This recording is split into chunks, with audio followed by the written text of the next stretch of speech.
जय भारत के साथ स्वागत है आप सभी का आपके अपने news channel the CMN news 24/7 पर। तो ब्रेकिंग न्यूज़ और लेटेस्ट अपडेट में जानेंगे महत्वपूर्ण कुछ चुनिंदा खबरें। तो बड़ी खबरों में खबरें निकल कर आ रही है। सबसे पहली बड़ी खबर निकल कर आ रही है कि 12 घंटे की पूछताछ के बाद मंत्री का बेटा गिरफ्तार, आज किया जाएगा कोर्ट में पेश। उसके साथ खबर आ रही है कोरोना का इलाज करने वाले डॉक्टरों के लिए गुड न्यूज़ है। महाराष्ट्र सरकार 1,21,000 रुपये देने वाली है डॉक्टर्स को।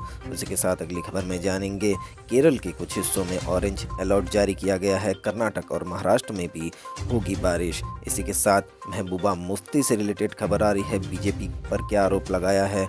उसके साथ मायावती से खबर आ रही है, कल कांशीराम जी की पुण्यतिथि पर मायावती जी ने बहुत बड़ा सम्मेलन किया, जनशक्ति को दिखाया और उसी के साथ क्या बयान दिया है उसी के रिलेटेड भी बुलेटिन में खबर है। और जानेंगे मौसम का पूर्वानुमान पूरे भारत का कैसा रहेगा। तो सारी की सारी खबरें बहुत ही महत्वपूर्ण और चुनिंदा है, तो बने रहिए वीडियो के एंड तक ताकि आपकी कोई भी न्यूज़ अपडेट मिस ना हो। तो हेलो दोस्तों, आज तारीख हो चुकी है 10 अक्टूबर 2021 और दिन हो चुका है रविवार। तो पहली बड़ी खबर में जानेंगे लखीमपुर खीरी की घटना के बारे में। 12 घंटे की पूछताछ के बाद मंत्री का बेटा गिरफ्तार, आज किया जाएगा कोर्ट में पेश। उत्तर प्रदेश पुलिस के एक विशेष जांच दल एसआईटी ने 3 अक्टूबर को लखीमपुर खीरी में हुई हिंसा के सिलसिले में केंद्रीय गृह राज्य मंत्री अजय मिश्रा के बेटे आशीष मिश्रा को शनिवार को करीब 12 घंटे की पूछताछ के बाद गिरफ्तार कर लिया। मामले की जांच के लिए गठित एसआईटी का नेतृत्व कर रहे पुलिस उप महानिरीक्षक उपेंद्र अग्रवाल ने शनिवार रात लगभग 11 बजे आशीष मिश्रा की गिरफ्तारी की जानकारी दी। अग्रवाल ने बताया कि आशीष मिश्रा ने पुलिस के प्रश्नों का सही उत्तर नहीं दिया और जांच में सहयोग नहीं किया। वह सही बातें नहीं बताना चाह रहे हैं, इसलिए उन्हें गिरफ्तार किया गया है और उन्हें अदालत में पेश किया जाएगा। देखते अगली खबर। अगली खबर में है राजस्थान में दलित की हत्या का हवाला देकर बीजेपी ने पूछा, कांग्रेस के बड़े नेता वहां कब जाएंगे।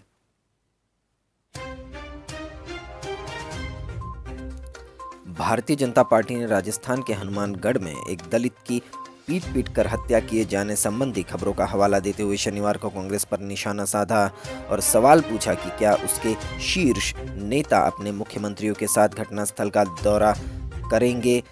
बीजेपी प्रवक्ता गौरव भाटिया ने आरोप लगाया कि समाज में एक ऐसा वर्ग भी है जो इंसानों की कीमत इससे लगाता है कि अपराध बीजेपी शासित प्रदेश में हुआ है कि कांग्रेस शासित प्रदेश में हुआ है। बीजेपी ने कांग्रेस के बड़े नेताओं पर ये सवाल उठाया है, जो कि बीजेपी की तरफ से बहुत ही हास्यास्पद लग रहा है, क्योंकि बीजेपी शासित राज्यों में दलितों पर कई ज़्यादा अत्याचार होते हैं। बढ़ते अगली खबर की और अगली खबर में है आर्यन खान और अरबाज मर्चेंट शिप पर करने वाले थे ड्रग्स का सेवन, एनसीबी के पंचनामे में है जिक्र।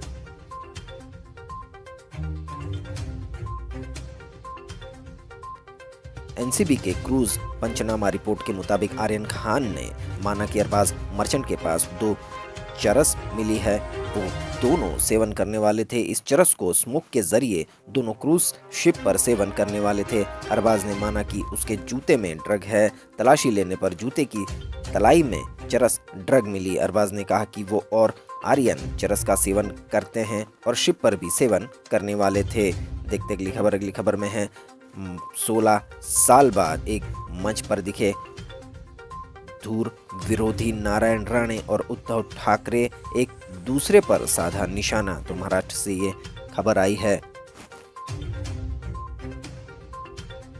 तो इस तस्वीर में आप देख सकते हैं नारायण राणे और उद्धव ठाकरे की स्टेज पर है और नारायण राणे के पीछे आपको रामदास आठवले भी खड़े हुए दिखाई दे सकते हैं। तो जानते हैं खबर में क्या है। महाराष्ट्र के तटवर्ती जिले सिंधुदुर्ग में बने चीपी हाईवे अड्डे का शनिवार को उद्घाटन किया गया और इस कार्यक्रम में एक दूसरे के धूर विरोधी राज्य के मुख्यमंत्री उद्धव ठाकरे और केंद्रीय मंत्री नारायण राणे ने एक साथ मंच साझा करते नजर आए, लेकिन इस मौके पर भी दोनों ने एक दूसरे पर निशाना साधा। उल्लेखनीय है कि यह पहली बार है जब दोनों नेता राणे के 16 साल पहले शिवसेना छोड़ने के बाद एक साथ मंच पर आए हैं।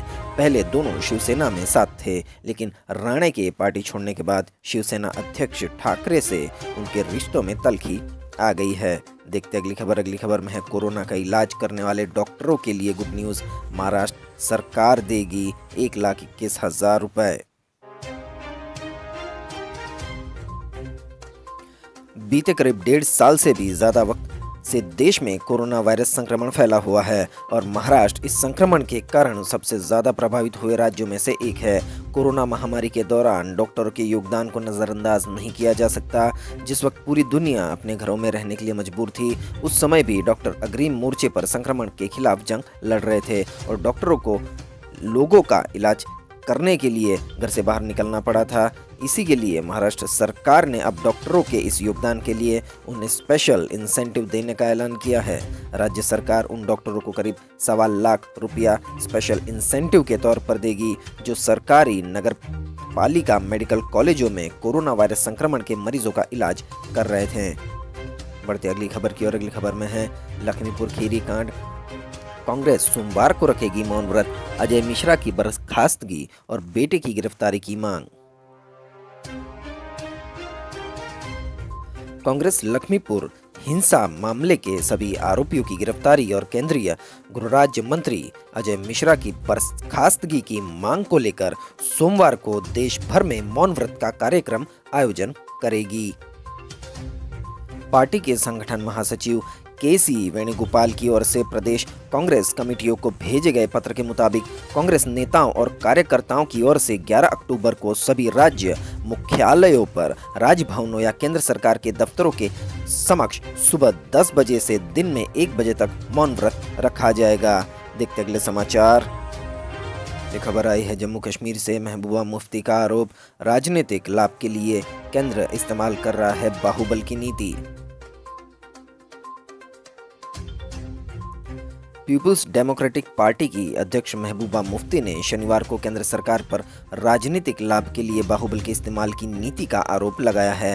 मुफ्ती ने कहा कि सरकार की इस नीति के चलते जम्मू कश्मीर में हालात बद से बदतर होते जा रहे हैं। उन्होंने दावा किया कि अनंतनाग जिले में गत गुरुवार को सीआरपीएफ कर्मियों की गोलियों से ढेर हुए एक मुस्लिम व्यक्ति के परिजनों से मिलने न देने के लिए उन्हें नजरबंद रखा गया है।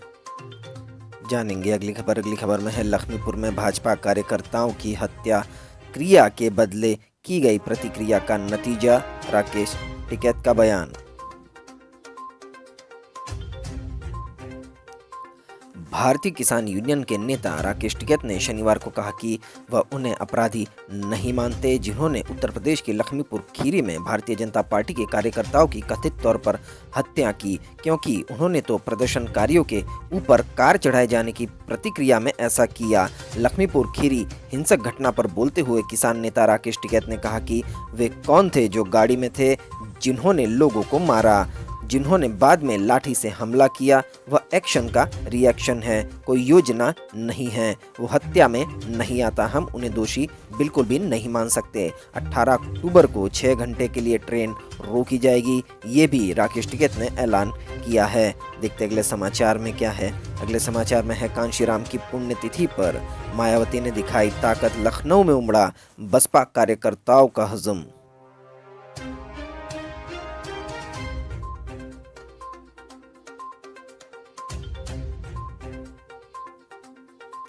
बहुजन समाज पार्टी की अध्यक्ष मायावती ने पार्टी के संस्थापक कांशीराम की पुण्यतिथि के मौके पर उत्तर प्रदेश की राजधानी लखनऊ में बड़ी रैली को संबोधित किया। इस दौरान उन्होंने बसपा के विरोधी दलों पर जमकर हमला बोला। मायावती ने कहा कि बीजेपी, एसपी, कांग्रेस, आम आदमी पार्टी वोट के लिए जनता से वादे कर रही है जो कि हवाई है, उनमें रत्ती भर भी दम नहीं है। विरोधी पार्टियां चुनावी घोषणा पत्रों में प्रलोभन भरे चुनाव वादे करने वाली है, बदले की भावना से नहीं रोकेंगे योजनाएं। उन्होंने कहा कि हमारी सरकार बनने पर इस बार सबसे ज़्यादा जोर यहाँ के गरीब और बेरोजगार नौजवानों को रोटी और रोजी के साधन उपलब्ध करवाने पर होगा। इस बार यही हमारी पार्टी का मुख्य चुनावी मुद्दा भी होगा।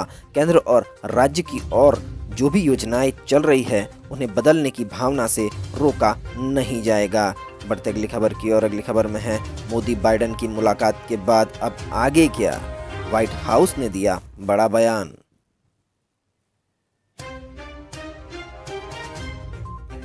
प्रधानमंत्री नरेंद्र मोदी और अमेरिका के राष्ट्रपति जो बाइडेन के बीच पहली प्रत्यक्ष मुलाकात के एक पखवाड़े के बाद व्हाइट हाउस ने कहा कि अब ध्यान अर्थव्यवस्था, राष्ट्रीय सुरक्षा पर तथा वैश्विक महामारी कोरोना वायरस को काबू में करने समेत अनेक मुद्दों पर आगे बढ़ने पर है। मोदी और बाइडेन के बीच 24 सितंबर को व्हाइट हाउस में हुई बैठक के बाद दोनों देशों के बीच कई उच्च स्तरीय बैठकें हो चुकी है व कई आगामी हफ्तों में होने वाली है। आपको बता दें कि सितंबर में क्वाड शिखर सम्मेलन हुआ था। व्हाइट हाउस की प्रेस सचिव जेन साकी ने शुक्रवार को कहा कि सितंबर में हुए क्वाड शिखर सम्मेलन और द्विपक्षीय बैठकों ने संबंधों और साझेदारी के महत्व पर चर्चा करने का अवसर दिया है। उन्होंने कहा, इस समय उच्च स्तरीय वार्ताकारों, चाहे वे विदेश मंत्री हो, विदेश मंत्रालय के अधिकारी हो या राष्ट्रीय सुरक्षा दल के नेता हो, उनके जरिए काम जारी रखने पर आर्थिक सुरक्षा, राष्ट्रीय सुरक्षा, कोविड से निपटने तथा महामारी पर काबू पाने के लिए हम किस तरह आगे बढ़ सकते हैं, इस पर हमारा ध्यान होगा। तो ये ऑफिशियल स्टेटमेंट व्हाइट हाउस की तरफ से दिया गया है प्रधानमंत्री के बाइडेन से मुलाकात के बाद। बढ़ते अगली खबर की ओर। अगली खबर में है वेदर अपडेट। केरल के कुछ हिस्सों में ऑरेंज अलर्ट जारी, कर्नाटक और महाराष्ट्र में भी होगी बारिश।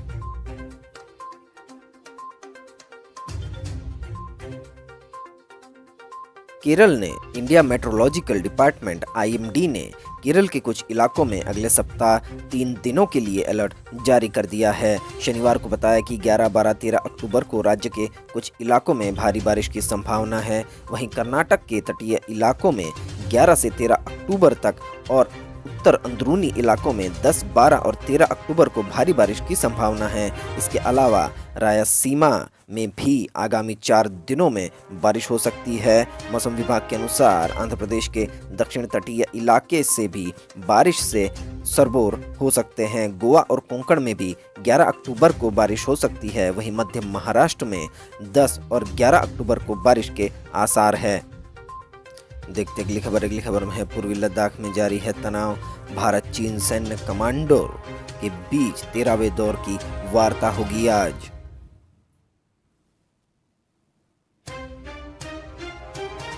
पूर्वी लद्दाख में भारत और चीन के बीच जारी गतिरोध को खत्म करने के लिए 13वें दौर की उच्च स्तरीय सैन्य वार्ता रविवार को होगी। इस दौरान पूर्वी लद्दाख में टकराव वाले शेष स्थानों से सैनिकों की वापसी प्रक्रिया में कुछ आगे बढ़ने पर ध्यान दिया जाएगा। ये वार्ता आज सुबह 10:30 बजे वास्तविक नियंत्रण रेखा यानी LAC के चीनी पक्ष पर मेल्डो सीमा बिंदु पर होगी। इस वार्ता से उम्मीद जताई जा रही है कि भारतीय पक्ष टकराव वाले शेष स्थानों के सैनिकों की जल्द से जल्द वापसी की मांग करेगा। दोनों देशों के बीच 12वें दौर की वार्ता 31 जुलाई को हुई थी। पूर्वी लद्दाख में वास्तविक नियंत्रण रेखा यानी line of actual control LAC से लगे कई क्षेत्रों में भारत और चीन की सेनाओं के बीच लगभग 17 महीने से गतिरोध बना हुआ है। वैसे कई दौर की वार्ता के बाद दोनों पक्ष टकराव वाले कई स्थानों से इस साल पीछे हटे हैं। देखते अगली खबर। अगली खबर में है आज ताजमहल का दीदार करेगी डेनमार्क की प्रधानमंत्री, देर रात पहुंची आगरा। डेनमार्क की प्रधानमंत्री मेट्टे फ्रेडरिक्सन शनिवार देर रात आगरा पहुंच गई। एयरपोर्ट पर उनका स्वागत उत्तर प्रदेश के मंत्री श्रीकांत शर्मा ने किया। रविवार को वे आगरा का किला और ताजमहल का दीदार करेगी। सुरक्षा कारणों से इन दोनों जगहों को पर्यटकों के लिए 2 घंटे के लिए बंद कर दिया जाएगा। तो डेनमार्क की प्रधानमंत्री भारत में हैं और वे आज यानी रविवार को ताजमहल देखने जाने वाली है, ताजमहल का दौरा करेंगी। बढ़ते अगली खबर की ओर। अगली खबर में है IS पर अंकुश लगाने में अमेरिका की मदद से तालिबान का इनकार, कहा अपने दम पर इस्लामिक स्टेट से निपटने में है सक्षम। बंदूक के बल पर अफगानिस्तान की सत्ता में काबिज तालिबान ने शनिवार को IS समेत अन्य आतंकी संगठनों पर अंकुश लगाने में अमेरिका की मदद करने की संभावनाओं को सिरे से खारिज कर दिया। अफगानिस्तान से अगस्त में अमेरिकी सेना की वापसी के बाद पहली बार दोनों पक्षों में होने जा रही सीधी वार्ता से पूर्व तालिबान ने सख्त रुख अपनाया। अमेरिका व तालिबान के प्रतिनिधियों के बीच कतर की राजधानी दोहा में आयोजित 2 दिवसीय वार्ता रविवार को समाप्त होगी। इस बीच अमेरिका ने स्पष्ट किया कि यह वार्ता तालिबान को मान्यता देने की पहल कतई नहीं है। तो अमेरिका ने कहा कि अब तालिबान को मान्यता नहीं देगी सरकार की तौर पर। बढ़ते अगली खबर की ओर। अगली खबर में है मानसून की विदाई, अब सताएगी गर्मी। राजस्थान से खबर आई है दोस्तों, श्रीगंगानगर में 40 और जयपुर में 36 डिग्री तक पहुंचा तापमान। मौसम ने भी बदला अपना पैटर्न। अब सर्दियां दीपावली के बाद ही होगी शुरू।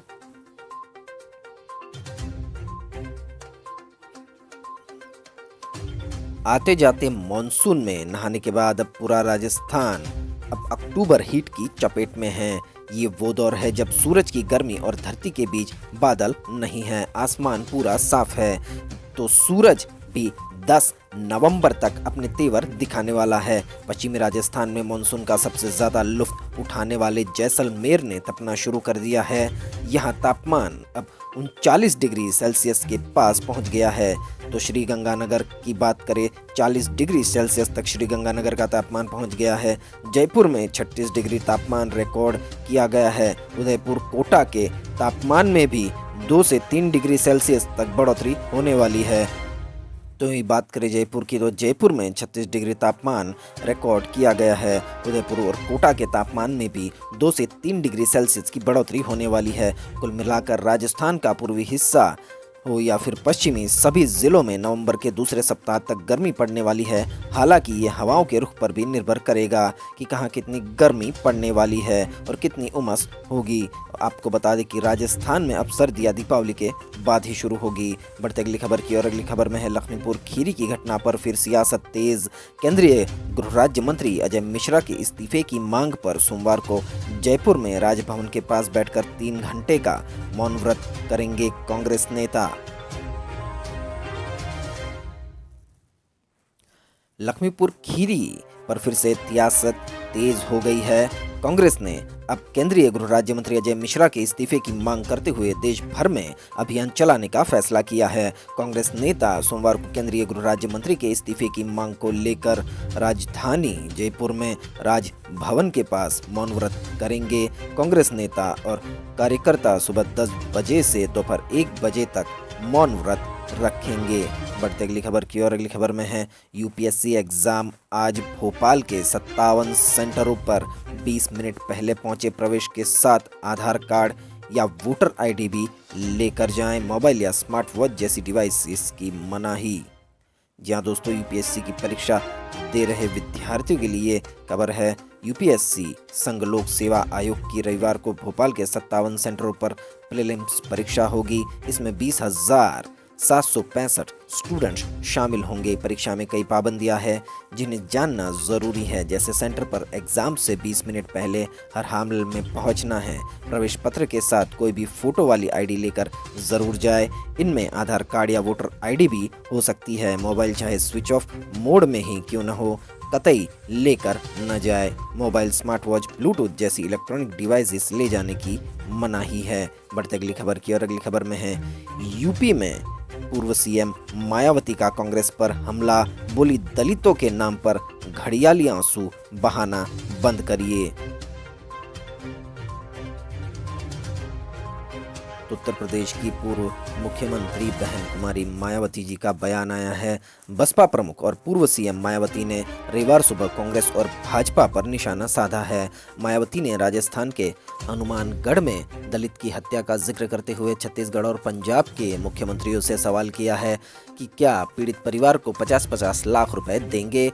मायावती ने सलाह दी कि दलितों के नाम पर घड़ियाली आंसू बहाना बंद करे। मायावती ने और आगे कहा कि राजस्थान के हनुमानगढ़ में दलित की पीट कर हत्या कर दी गई, वो बात अति दुखद और निंदनीय है। लेकिन कांग्रेस हाईकमान चुप क्यों है? क्या छत्तीसगढ़ व पंजाब के सीएम वहां जाकर पीड़ित परिवार को 50-50 लाख रुपए की मदद करेंगे? बीएसपी जवाब चाहती है।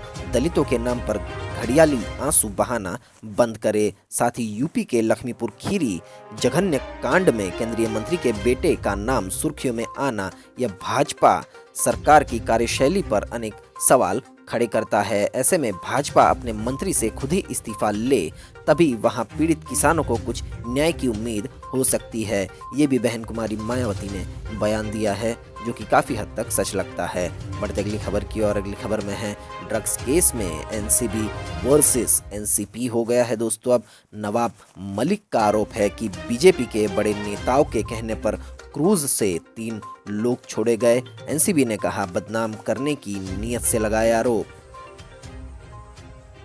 तो 1300 लोगों की पार्टी में सिर्फ 11 की ही गिरफ्तारी क्यों? नवाब मलिक जो एनसीपी नेशनल कांग्रेस पार्टी के नेता और मंत्री है। उन्होंने एनसीबी पर नारकोटिक्स कंट्रोल ब्यूरो पर आरोप लगाया है। देखते खबर में क्या है। मुंबई रेव पार्टी मामले में एक बार फिर राष्ट्रवादी कांग्रेस पार्टी के नेता नवाब मलिक मीडिया के सामने आए और नारकोटिक्स कंट्रोल ब्यूरो एनसीबी पर कई गंभीर आरोप लगाए। महाराष्ट्र सरकार में मंत्री मलिक ने शनिवार को कहा कि एनसीबी ने टारगेट करके क्रूज पर छापा मारा और 1300 लोगों में से सिर्फ 11 लोगों को हिरासत में लिया था। इन्हें पकड़ने के बाद एनसीबी ऑफिस लाया गया और इनमें से आर्यन, अरबाज और मुनमुन समेत 8 को अपने पास रखते हुए बाकी 3 आरोपियों को जाने दिया गया। मलिक ने आरोप लगाया है कि जिन 3 लोगों को एनसीबी ने छोड़ा उनमें एक भारतीय जनता पार्टी युवा मोर्चा के पूर्व अध्यक्ष रह चुके मोहित कंबोज का साला ऋषभ सचदेवा भी है। अपनी बात की पुष्टि के लिए नवाब मलिक ने कुछ वीडियो और तस्वीरें भी जारी की, जिसमें ऋषभ सचदेवा अपने पिता और चाचा के साथ एनसीबी ऑफिस से निकलते हुए नजर आ रहे हैं। मालिक के मुताबिक मोहित कंबोज ने अपना नाम बदलकर मोहित भारतीय कर लिया है। देखते अगली खबर क्या है। तो अगली खबर में अब जानेंगे मौसम का हाल कैसा रहेगा। अगले 24 घंटे का भारत के मौसम का पूर्वानुमान। तो अगले 24 घंटों के दौरान अंडमान निकोबार द्वीप समूह, आंध्र प्रदेश, तेलंगाना, लक्षद्वीप, कर्नाटक, महाराष्ट्र के कुछ हिस्सों में हल्के से मध्यम बारिश के साथ कुछ स्थानों पर भारी बारिश हो सकती है। तमिलनाडु, केरल, ओडिशा और गुजरात के कुछ हिस्सों में हल्की से मध्यम बारिश हो सकती है। स्काईमेट वेदर के अनुसार पूर्वोत्तर भारत, सिक्किम और पश्चिम बंगाल में भी हल्की बारिश संभव है। तो मानसून की अब विदाई धीरे धीरे हर राज्यों में से हो रही है, लेकिन फिर भी कहीं कहीं बारिश के आसार भी जताए गए हैं और दिवाली तक भीषण गर्मी की भी आशंका है, क्योंकि आखिरकार सर्दियों का मौसम दिवाली के बाद ही अब शुरू होगा। इस साल मानसून बहुत देरी से वापस जा रहा है, इसलिए सर्दियां भी देरी से शुरू होगी। तो इसी के साथ आज के ब्रेकिंग न्यूज़ और लेटेस्ट अपडेट यहीं समाप्त होते हैं। वीडियो को पूरा देखने के लिए आप सभी का बहुत बहुत धन्यवाद। देश और दुनिया की खबरों के लिए सब्सक्राइब कीजिए द CMM न्यूज़ 24/7 को और बेल आइकन को भी प्रेस कर दीजिए, ताकि हर रोज़ की न्यूज़ अपडेट की नोटिफिकेशन आपको मिल जाए। तो मिलते हैं अगले न्यूज़ अपडेट के साथ। आपका दिन खुशनुमा रहे। Thank you, take care, goodbye, जय भारत।